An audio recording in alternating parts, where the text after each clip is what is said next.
अस्सलाम वालेकुम। वालेकुम सलाम। सर आज के बारे में कुछ बताइए सर। आज मेरी डेट थी उसमें जो मेरा हल्का है PS 115 क्यामानी कराची। जैसे मैंने आपको पहले उसमें भी बताया था कि मेरा अजीब सा कहानी, यहाँ तो लोग रोते हैं फार्म 45 को, मैं रो रहा हूँ फार्म 49 को, क्योंकि फार्म 49 मुझे जारी हुआ, ECPP वेबसाइट पे भी मुझे विनर का डिक्लेयर किया गया, लेकिन उसके बाद ज़ाहिर मेरे ऊपर प्रेशर डालने लगे कि आप PTI छोड़ दें। जब मैंने इनकार किया तो एक 2 नंबर की इन्होंने रिकाउंटिंग की 10 पोलिंग स्टेशन पे, और जहां मेरे 500 वोट थे तो उनको बनाया गया 10 वोट, जहां मेरे अगर 600 वोट थे तो उन्हें बनाया गया 75। तो इसी तरह मेरे वोट गैब करके और इन्होंने रिकाउंटिंग की और जो रनअप कैंडिडेट था उसको जितवाया गया, सिर्फ इसलिए कि मैं इमरान खान से अपनी वफ़ादारी तब्दील नहीं कर रहा था। मैं इमरान खान का साथ देने का मैंने कहा था कि मैं किसी सूरत अपनी वफ़ादारी तब्दील नहीं करूँगा। तो आज RO की रिपोर्ट अभी तक इन्होंने नहीं भेजी। ज़ाहिर है वो इनको नज़र आ रहा है कि भाई इन्होंने 2 नंबर ही किए हैं। तो अभी 14 तारीख़ दी है, देखो इंशाल्लाह 14 तारीख़ को दोबारा आएंगे, यहाँ पेश होंगे, लेकिन मुझे उम्मीद नज़र नहीं आ रही कि यहाँ पर कोई इंसाफ मिलेगा, क्योंकि ज़ाहिर है यहाँ फ़ैसले कहीं और होते हैं या बस खाली टाइम वेस्ट कर रहे हैं। तो सर आपको क्या लगता है सर, अगर यहाँ से आपको इंसाफ नहीं मिलता तो इसके बाद आपका क्या स्टेप होगा?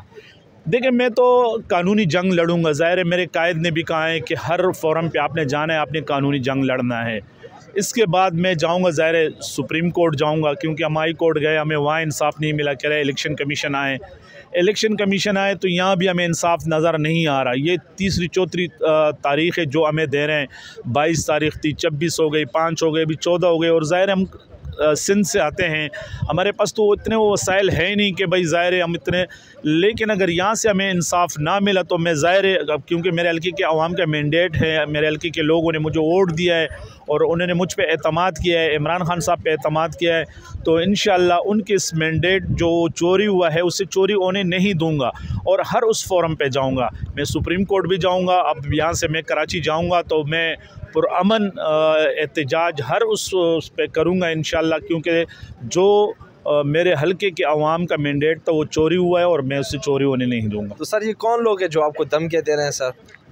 देखो, वो आप भी जानते हैं कि कौन लोग हैं। ये पाकिस्तान का वाहिद इलेक्शन है कि जो यानी इलेक्शन 8 तारीख़ को हुआ और 9 तारीख़ को सारा चेंज हुआ। तारीख़ ज़ाहिर अवाम ने फ़ैसला जो दिया है वो तहरीक इंसाफ के कैंडिडेट के हक़ में दिया है।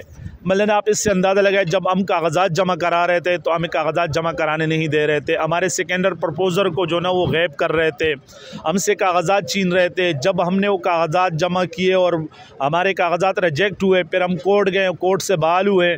उसके बाद यानी लास्ट डे तकरीबन आधा घंटा पहले हमसे हमारा निशान छीन लिया गया। इनका ये था कि अगर तहरीक इंसाफ का इमरान खान का निशान नहीं होगा तो लोगों को मुश्किलात होगी, लेकिन मैं खराजी तहसीन पेश करता हूँ पाकिस्तानी अवाम को कि वो इनकलाब कहते हैं, इनकलाब कहाँ है? मैं कहता हूँ इनकलाब 8 तारीख़ को आ चुका है। लोगों ने यानी पाकिस्तान में बैलेट पेपर के ज़रिए इनकलाब लेके आए। जब वो पोलिंग स्टेशन जाते थे तो वो ढूंढते थे कि जूता कहाँ है, वो ढूंढते थे कि बैंगन कहाँ है, वो देखते थे कि टेबल कहाँ है, वो कहते थे कि देखते थे कि जहाज़ कहाँ है। यानी इमरान खान की कैंडिडेट का निशान ढूंढ के वो ढूंढते थे और उस पर मोहर लगाते थे।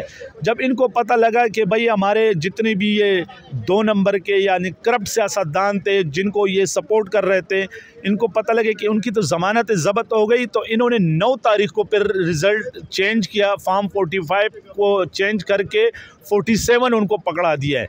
तो ज़ाहिर अब हम आ रहे हैं यहाँ, सारे सबूतें रख रहे हैं हम, लेकिन मुझे मुश्किल नज़र आ रहा है कि जो जितने भी मैंडेट सर चोरी हुए हैं सर आपको लगता है किसी का भी सर कोई इस तरह वापसी कोई सीट हुआ है कि नहीं सर, या सारे अभी तक स्टैंड बाय पे? नहीं, अभी तक तो बमुश्किल एक वो शहजादा गस्तासब का जो नवाज शरीफ के मुकाबले में था उनका वो सीट वापस हुआ है, लेकिन अभी तक किसी का नहीं हुआ है। लेकिन मैं कराची की बात करता हूँ आपको, कराची के अंदर 19 नेशनल असम्बली की सीटें और 36 सूबाई असम्बली की सीटें जो वाज़ेह अक्सरियत से PTI जीती, PTI के कैंडिडेट जीते, जो हमारे पास फॉर्म 45 मौजूद है कंप्लीट। लेकिन तीसरे नंबर पर आने वाले, चौथे नंबर पर आने वाले MQM के कैंडिडेट या पीपल्स पार्टी के कैंडिडेट, उनको जितवाया गया, लेकिन PTI के कैंडिडेट को इन्होंने हरवा दिया। तो सर जो पिछले दिनों सर आपने भी देखा होगा सर के वो सारे फॉर्म 45 जो लेके आए थे, तो सर वो उस बारे में आप क्या कहना चाहेंगे? वो ओरिजिनल है या सर जो आप लोग के पास हैं वो ओरिजिनल है?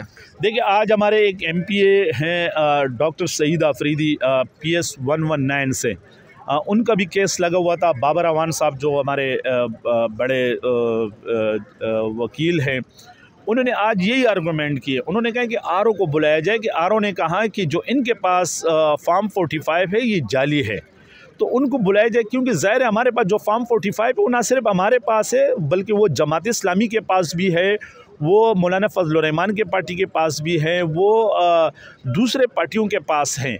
सिर्फ जो विनर कैंडिडेट इन्होंने जो विनर डिक्लेयर किया उनके पास अलग है, बाकी सब के पास है।